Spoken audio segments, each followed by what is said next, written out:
So the passage that we're working through tonight is not an easy one to deal with, because the two main things that are focused on in this passage are suffering and justice. And really what this psalm gets at is talking about how we process and respond to suffering and injustice. We start out this psalm not looking up to God, but with a very emotional lament about suffering.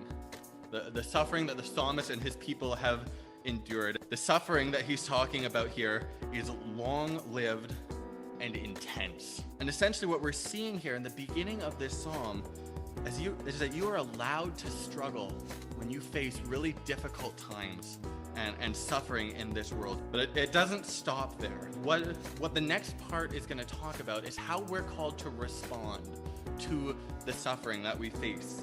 And that leads right into verse 4, which really is a key turning point in this psalm. We're being taught through the author's example here where our struggles should lead us. This psalm teaches us to respond to our suffering by trusting in the righteousness of God.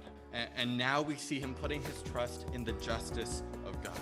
And honestly, if I could sum up what Psalm 129 teaches us, this is what I would say, that Psalm 129 teaches us to be honest with God about what we're struggling with, but to respond to those struggles by trusting in his righteousness and his justice.